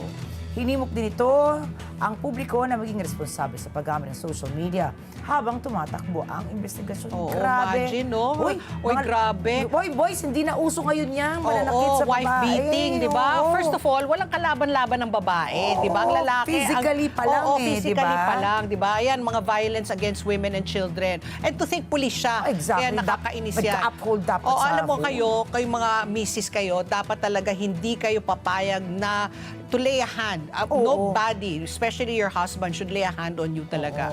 Pag ganon, talagang magsumbong kayo sa Tama, pulis. oo. At ang oras, alas 9:34 na po ng umaga. Magsumbong kayo talaga. At ang oras na ito, hatid sa inyo ng EMAC UPVC Roof Corporation. Absolutely rust-free. At ang oras muli, alas 9:34 na po ng umaga. Sa aming pagbabalik, nako, ayan, si Mona Bre, ang ating tax policy expert. Usaping buwis! Nakakabuwisit I ang know. buwis! I know, right? I know, right? Sa pagbabalik po ng ASPN. Ano sa palagay niyo? Ang sigaw ng Pinoy Nation. Oras! Alas 9:36 na po ng umaga at ito na, usaping tax. Di syempre, sino pang ating tatawagin? Who you gonna call? Mona Brea! Ayan po ang ating suki. Basta pagdating po sa buwis, maski na tayo buwisit na buwisit, hindi tayo pwede mabuwisit kay Mon kasi siya po ang nag-explain sa atin ang kahalagahan ng pagbabayad ng tamang buwis. Tamang buwis. Parang pro-taxpayer naman itong si Mon. Dapat yun nga, di ba? tamang buwis. Oo. Ayan po. Wala nang paligoy-ligoy. Kasama na po natin si Ginoong Mon Abre, ang ating tax policy expert, founder and chief tax advisor po of the Asian Consulting Group. Yan lang naman ang kanyang titulo. Good morning, Taxman Mon, tax expert. Taxman? Parang Batman? Si Mas maganda Batman na yun maging eh. taxman kaysa maging Batman na Oo, kinamumuhian ng maraming Tao. Pilipino. Oo. Bakit ganon? Ba't Ghostbuster yung ano? Oh, who you gonna So, call? Kasi who you gonna call, di ba? Di si Mon Abre. Ito, Mon, kaya kami napatawag kasi Monday. Wait lang, Pat. Okay, Pat. what? Ano, May 11 na, di ba? May 11? Yes, dito. Oh, May 15, deadline ng Oh. filing ng annual income tax return. Lalo kitang iinisin. Iinisin. Ang tanong ko lang, kailan po ang deadline na matapos ang mga government project at makasuhan ng tax evasion ang mga lawmakers dedicated sa flood control? Akala ko mag-hello Tanong lang naman ka yan, tanong lang. Diba? Meron agad ano eh. Oy, pero in fairness to me, I'm a tax-abiding citizen. Nagbayad na ako April pa. Hindi ko hinintay yung extension. Hindi katulad ng aking partner na talagang Sino? hinintay pa last minute. Pero di ba, talagang buong weekend ay nainisikaso ko dahil tayo mga kinarir mo. law-abiding citizens. Tax-abiding citizen. Okay, sabi ko nga, Mon, napatawag kami because Monday money matters and because nga nagkaroon ng kaguluhan dyan sa Middle East. Marami po ang nagtatanong talaga, bakit ba talaga tayo pa kailangan magbayad ng tax? May crisis na. Kaya nga. Tapos meron pa ito, talagang dinoble time ng ating Kongreso na itanggalin na yung excise tax na yan at saka VAT sana. Pero hindi naman ginamit ng ating Pangulo ang kapangyarihan. He didn't exercise that prerogative which was given to him. So, tell us in simple layman's terms, ano ba yung tatlong pinaka-importante mga buwis at ano ang kanilang kahalagahan sa ating buhay? Una, sagutin ko muna yung bakit kailangan pa rin magbayad ng buwis kahit may krisis. Hindi tayo mayamang bansa. Wala tayong sovereign funds. Wala tayong reserves tulad ng Canada, Norway, or even ang Vietnam at Singapore na pwedeng magbawas ng buwis, mamigay ng mas maraming tax relief or rebates. Hindi kaya ng Pilipinas yun. Kaya lang nila nakawin yung pera. Ay, joke lang. Una kasi budget deficit tayo. 6.7 trillion ang budget natin this year, pero ang makokolekta lang nasa 4 trillion. Ibig sabihin, kahit walang crisis, mangungutang na po tayo ng 2 trillion. Oh my Wala God. pang crisis. Oo. And as we speak, nasa 18 trillion ang utang natin. So ibig sabihin, kahit walang gumalaw, walang crisis, magiging 20 trillion ang utang natin by end of this year. Magkano? Okay? Magkano? 20 trillion. 20 trillion. Wow! Pero Yan with ang or without estimate. buwis yan, sabi mo? With or Opo, without buwis? kahit walang gagalaw. Walang Dahil gagalaw. po- dahil po ang Oh. budget deficit tayo at patuloy na nadadagdagan yung deficit. Dahil nga 6.7 trillion ang aprobang budget, Oh. pero hindi natin kayang kolektahin lahat yun. Kaya iuutang talaga natin siya. Oo. Ngayon po, pag nagsuspindi tayo, tulad ng sinasabi ni Pat, na bakit hindi ginamit yung emergency power, etc. Oh. Madadagdagan yung uutangin natin. Kasi ang katotohanan, sa panahon ng krisis, mas kailangan ng gobyerno yung budget, yung pondo, kasi yun yung gagamitin nila para sa mga aid, subsidy, na kahit nasabihin mong may allocation, kailangan ng totoong pera. Yeah. So kapag walang totoong perang nakolekta, 'di ba? Wala pong ilalabas na pondo ang gobyerno. Sa totoo lang ako, may naririnig na ako na talagang medyo tightening na ng budget ang gobyerno. Yeah. Tayo po ay galing sa China, sa Korea, even yung ating mga iba't ibang ahensya nagsasabi na nagko-cost cutting na or budget cutting na po ang lahat ng mga government agencies. So, maingay lang masyado yung politika. Talaga yung corruption is the biggest revenue na talagang galit na galit tayo. Oo. Pero ang katotohanan, hindi po tayo mayamang bansa. Malaki po ang nanakaw, totoo, pero under budget deficit tayo. Pag hindi tumigil mangolekta, ang gobyerno mas tataas ang uutangin natin. Yun. So, kawawa naman ang pangalawa tao. po, Oo. yung sinabi ni Pat, Ricky, ano ba yung mga buwis na to ni mga kalahagahan nito? Bilang developing country, dapat sana mas nakadepende tayo sa tinatawag nating consumption tax or value-added tax. Oh. Pero ang katotohanan, 40% lang, nasa 30 to 40% lang ang collection natin sa VAT. Ang malaki pa rin nating collection, 50 to 60% ay income tax. Oh. So dapat hindi ganoon. Dapat ang structural and in terms of collection, dapat sa consumption. Oh, dapat baliktad. Mas Dapat malaki. baliktad. Oo. Bakit? Kasi po, mahirap itago ang consumption or yung lifestyle. Oo. Pero madaling itago ang income, lalo na sa bansa na hindi sapat yung mekanismo or walang teknolohiya para talagang makolekta ng tama yung mga income tax. In fact, because of our bank secrecy na talaga naprotektahan lahat ng magnanakaw, Oh my. hindi talaga natin mahahabol Ayun. ang makokolekta ng tamang income tax. In fact, Pat, Ricky, ayoko kayong galitin umaga-umaga, pero uulitin ko lang, 82% ng personal income tax collection galing sa ating mga manggagawa or compensation income earners. Yung ating mga high income, high net worth individuals, wala pang 4% ang contribute. So, ibig sabihin, ang dali talaga nilang itago yung pera Yeah. or ilagay sa malalaking korporasyon,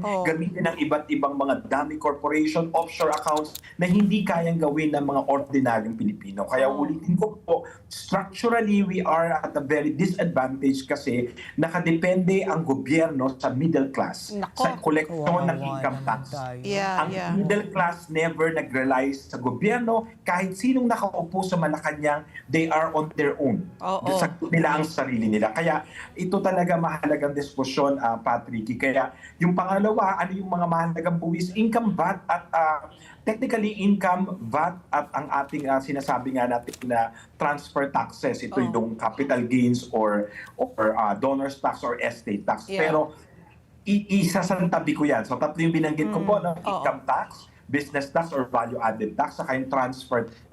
Transfer tax, pag buhay, capital gains, pagka libre, donor's tax, pag kinamatayan, estate tax. Estate tax, oo. So lahat yun transfer. Tuwing magta-transfer ka ng ari-arian, nagbabayad ka ng buwis sa gobyerno. So yun po yung tatlo pinaka mahalaga. Pero ang panawagan natin ngayon, Ricky, Pat, is sana ang gobyerno wag na masyadong pabigatin ang pasanin ng mga middle class. Yeah. Itaas na yung take-home pay. Kasi po mahirap pong itaas ang sweldo kung hirap lahat ng negosyo, lalo na yung mga MSMEs. Pero yung pagtaas ng take-home pay, very much possible. May ginhawa bill na si Senator Chanyan, may increase na tax exemption si Senator Pamakino. Marami na. So sa akin, mas maganda yan kasi dumadami yung option na hindi suspension ng VAT kundi increase ng take-home pay. Yun ang deserve natin. Up to 1 million. Ayun. Tax tax-free income. Sana yan ang maging legasiya ni PBBM sa dami ng gulo ng administrasyon niya. Sana ito na yung maging parang control-alt-delete. Makalimutan na. Ito yung low-hanging fruit. Alam mo, nakikinig yata si PBBM sa'yo eh. Na I remember Patingin ko din. Oo. Hindi, kasi in fairness to you, pinag-usapan natin yung travel tax. So tingnan mo, I think by June, di ba? Yes, Matatanggal na by yung June, travel tax. Yes. Oo. In fairness, may tanong pala ako kay Ricky. Ano may bagong tourism secretary? She's my auntie. Oy, Anong pwede nating i-ano sa kanya? She's a friend. No, Dita is a good friend. Dita is a Oh, friend. good. It's very good. I think it's a very, hindi ako bias ha. Oo. Pero very good siya. I think very good choice siya. Kasi wala naman siya talagang pagnanasa. Actually, ito may chika ako sa inyo. Tinanggihan niya yung unang alok sa kanya. Kasi ang gusto lang niya sa textile. Pero maganda rin low-key. Low-key lang siya. Kaya sabi niya, hindi siya sanay dito sa mga politika. Ang gusto niya, legasiya ang iwanan. Ayun. So at least Yun lang. yung travel tax. Tapos yun na nga ngayon, I remember also the last time we had you, you have also been recommending na itaas na yung income tax na to 1 million na tax-free. Kasi right now, it's how much? 500 ba? 250 lang. Oh my gosh, okay. O sige. So anyway, Ricky. Ayun, ako, Mon, alam ba, kasi sabi ko nga, hindi ako umalis ngayong weekend. Usually pag weekend, linalayasan ko tong Metro Manila dahil mainit, ma-traffic, di ba? Pero talagang as a law-abiding citizen, talagang kinarir ko ang pag-file ng aking taxes. Pero ito nga, nung weekend din, habang ako yung nagpa-file kasama ang aking accountant, nabalitaan ko sa ASEAN, tayo pala may pinakamataas, isa sa pinakamataas na VAT. Pero totoo ba itong narinig ko din, that's why the government chooses the VAT? May Batman nga tayong tinatawag na ngayon sa gobyerno, di ba? It's because it's the lazy way. Kasi iyan nga yung madaling kunin lang. Bakit hindi natin i-consider, for example, lagi naman na pag-uusapan, the wealth tax. But again, as you said, di ba, it's really hard. Hindi pa yata tayo ready na talaga namang i-monitor kung saan-saan yung billion-billion nila. So, ano yung magiging sagot para nga sa mga naghihikahos, the middle class, di ba? Ricky, lalo kitang iinisin, lalo kitang pupwisitin, Ricky. Ano na naman? Hindi lang ba, pati sa income tax tayong pinakamataas. At 35% personal income tax, we have the highest income 35? tax. Akala ko 25 na. Akala ko binabaan. Grabe, Ay, no? personal po. Ang corporation po yung 25. Binaba natin yung sa corporation, yung sa individual, we increase it to 35. Oh my Kaya God. dapat, paulit-ulit ko sinasabi, middle class ang pinagpasa ng gobyerno sa lahat ng mga inefficiencies at leakages. Kasi binaba natin yung sa corporate income tax, nagbigay tayo ng tax incentive sa mga corporation, pero sa middle class, sila yung nagpasa. Kaya nga sabi ko, 82%, hindi biro yun ha. Yeah. Personal tayong income pinakamataas tax. sa VAT at 12%, tayong pinakamataas sa personal income tax at 35%, pero tayo ang kulelat sa collection at 35% collection efficiency. Ibig sabihin, hindi natin nakokolekta kahit kalahati ng mga buwis na i-impose natin. Dahil nga, nagtatakbuhan sa Congress ang mga pampalasan. So kung ganito, Muan, kung ganito nga kalaki yung ating binabayad, sana man lang nararamdaman natin, no? Ano yung kailangan naming i-watch out for na ito, dapat since nagbabayad ako ng buwis ko, ito man lang sana maramdaman ko bilang taxpayer at sumasalo sa pasanin talaga ng gobyerno. Ano yung dapat bantayan ng taong bayan na nagbabayad ng buwis na, teka lang wala ako nakukuha ganitong benepisyo, paano ko mararamdaman yung buwis na binabayad ko? Kung tutuusin, for the longest time, kaya tayo na natiling third world dahil nga third world yung mentality natin at yung standard natin, lalo na sa pagpili ng mga public servants or ating mga politiko, very third world. Kasi nga, puro subsidy ang dating. When in fact, ang gobyerno, tax ang kanilang lifeblood. Ang talagang nagpapatakbo, nagpopondo sa kahit anong gobyerno sa buong mundo ay ang buwis. Pero ang first world thinking is, pag nangolekta ka ng buwis, ipoprovide mo lahat ng public goods. At pag sinabing public goods, wala na dapat dagdag bayad, walang sinisino, hindi kailangan ng permiso, ng guarantee letter, ng endorsement ng kahit sinong politiko at walang mukha nila. Ito yung mga public transportation, infrastructure, education, healthcare, na talagang may full access ang kahit sino. Sa first world, ramdam na ramdam nila yan. At yung panlima, hindi diskwento kung hindi pension para sa kanilang mga senior citizen na talagang they can afford to live on their own or send themselves to care home or home care nang hindi umaasa sa mga anak nila. Only in the Philippines, nagbayad ka na ng SSS, Pag-ibig, PhilHealth, buwis Pag nagkasakit ka, magbabaon ka sa utang. Pag tanda mo, retirado ka. Pag hindi mabait ang mga anak mo, kawawa ka. Oo. So ano, Only Mon? in the Philippines. When in fact, dapat sagot siya ng gobyerno. Public goods. Kasi Correct. dapat siya sa pinapangalagaan at ginagawang proteksyon ng gobyerno para sa mga mamamayan at lalo na lintik na may SSS pag-ibig at PhilHealth. Lintik dapat mas merong coverage, mas merong pension na sapat para mabuhay ka. Pero hindi. Nasanay tayo talaga sa relief goods, sa Relief goods, sa ayuda. And ang pinaka-ayoko sa lahat, Patricky, resilience. Resilience. Ay, Ako ako yan din ang- I hate that I hate word. Para Oo. sa kanilang Abused and overused. inefficiency and Correct. corrupt mentality. Oo. But Mon, ito nga, like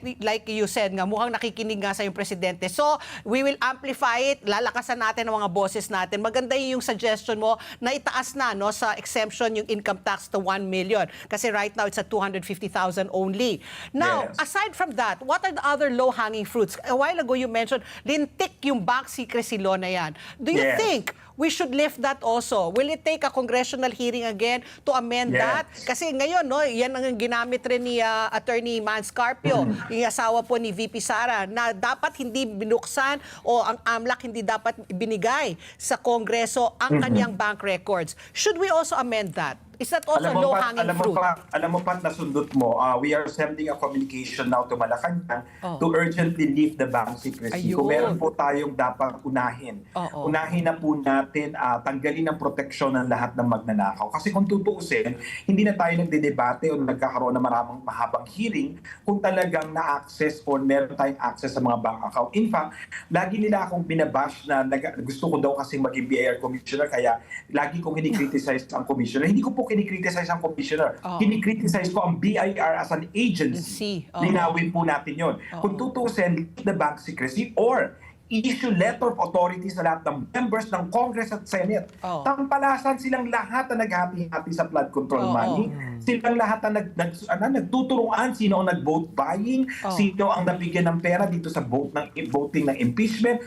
Lahat po yan gagastosin nila. Kaya dapat sila ang unang i-audit ni BIR. Ngayon, doon po sa punto na anong dapat unahin, hindi talaga yung bank secrecy. Kasi yun lang ang paraan para po makadagdag ng koleksyon, mahabol ang mga tax evaders. Kaya lang, Patrick, gusto ko lang linawin din na kung meron akong hihilingin sa Pangulo, hindi BIR Commissioner, 2 million na nga sweldo nun. BSP Governor, Oo nga, 54 million, nakita ko. Head ng AMLAC, ano pong ginawa nyo?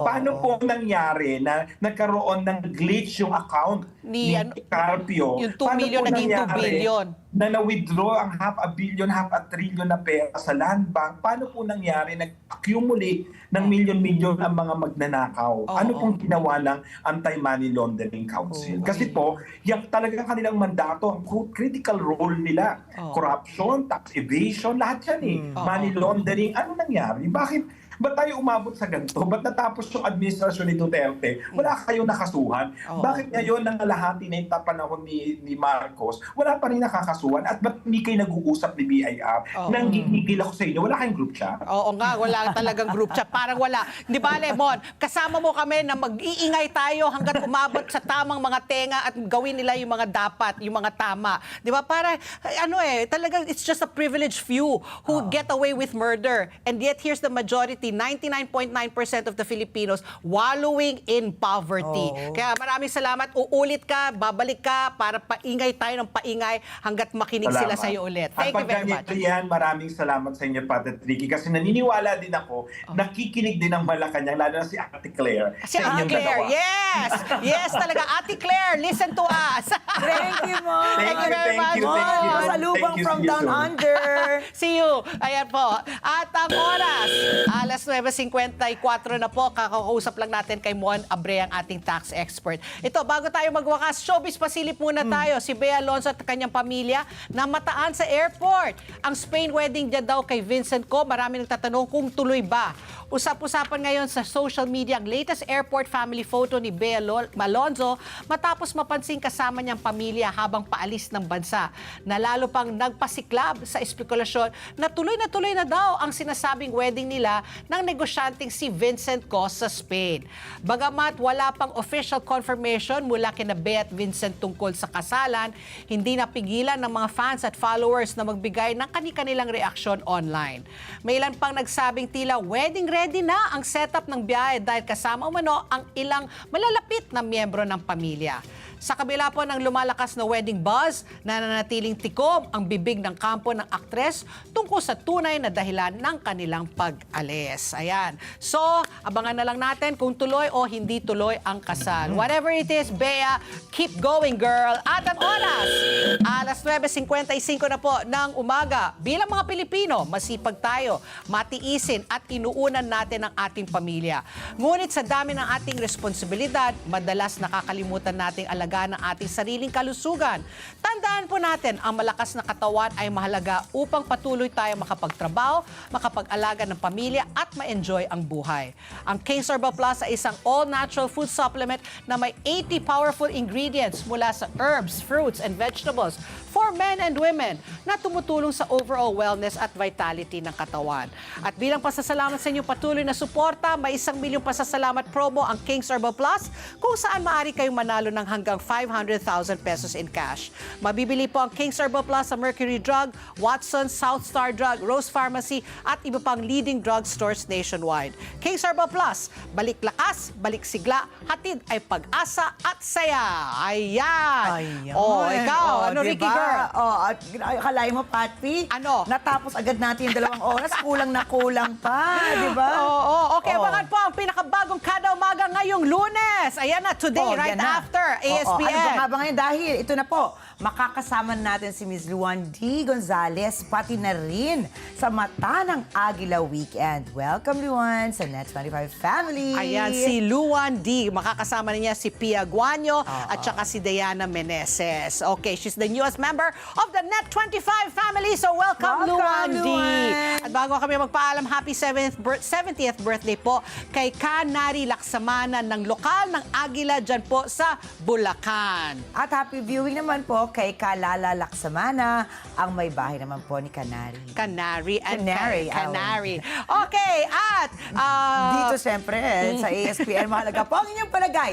Mahalagang bahagi yan ang paghanap natin sa katotohanan kaya sa bawat issue na papanahon, parte kayo ng diskusyon. At tandaan po, ang buhay ay hindi patagalan. Siyempre, pasarapan dapat. Kaya sulitin po natin, tawanan lang po natin ang ating mga problema. Mag-food trip tayo ng masarap, gumala at gumawa tayo ng masasayang alaala. At patuloy pa rin tayong manalangin. Susunod na po ang Kada Umaga Girls with the newest girl, Luan D.